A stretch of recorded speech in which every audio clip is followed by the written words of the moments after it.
Hi, Derek. This is Triumph with KGLR 95.3 FM in Boulder. How you doing today? I'm doing good, man. Thank you. Good to meet you. Yeah, very nice to meet you too. So I hear you're out on tour. How's it going? Well, you know what? There's a lot of things all happening right now. So even though I'm at home for the time being, it seems more hectic than being on tour. Just because a lot of things culminating right now. You know what I mean? Like the beginning of a really big tour, a launch of a new website, and me trying to finish this new album out. It's pretty much my last day to get all the little tweaks in on my album, and it's going to be sent off to be mastered tonight. And yeah, so a lot of things going on. But it's exciting, you know what I'm saying? Especially coming home after, you know, all the shows selling out on the East Coast, and the Colorado shows just got word today. It's the last one sold out. It's a pretty cool feeling, you know. I was worried about it for a while as far as the Ogden, a bigger room than we'd ever played in Colorado, but seems like it was a good move. So excellent. Yeah, I wanted to mention your new single you got out too. I just downloaded Sunday School. That's on the new album. How many tracks the new album do you think is going to have? The new album is going to have 13 cuts. You know, I wanted to put more on there, and as strictly a download thing, I could have, but I kind of wanted to fit it within CD technology time limits, so I kept it under 80 minutes, and you know, my tracks are usually between 5 and 6 minutes long, so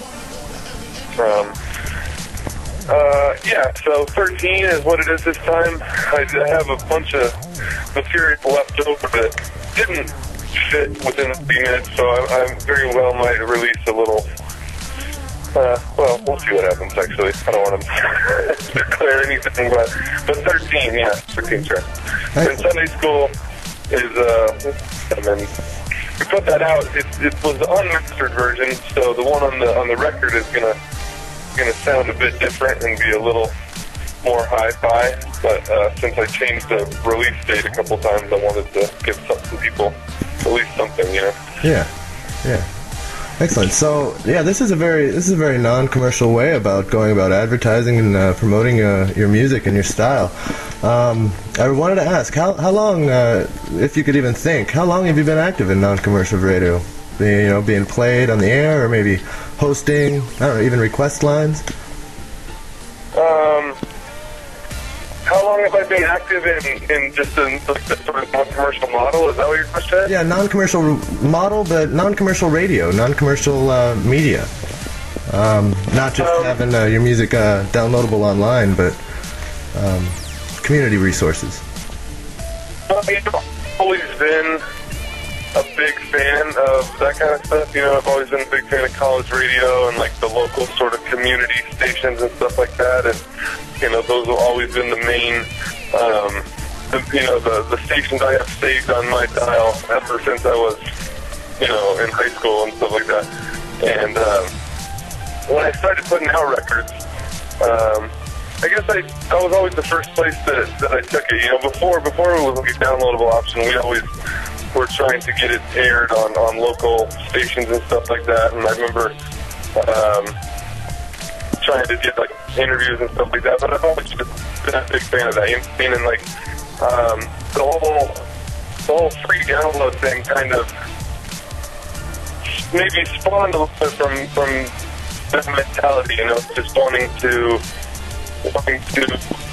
share the music and support the community and the fan base more than, you know, more important than collecting $10 for every unit or something like that, you know. But it's been, you know, I've been trying to kind of fit our whole, you know, release style and advertising style within that kind of mentality from the get-go, I guess. Does that answer your question? Yeah, absolutely. Yeah. No. I was definitely excited to be looking and finding that your shows here in Colorado are selling out. I wanted to ask, you know, because you're online, you kind of broaden the community. How have the shows been out touring? Have you seen a lot of community involvement, or what's the scene like? Yeah, You know, it all started happening right around the time I released my last record. It was like the shows I've been doing and the word of mouth and the free download all kind of like culminated at this one point, and like that's when like the shows really started like packing out. And at first it was definitely like way more of an underground thing. You know, just like kind of the kids with like their ear to the ground.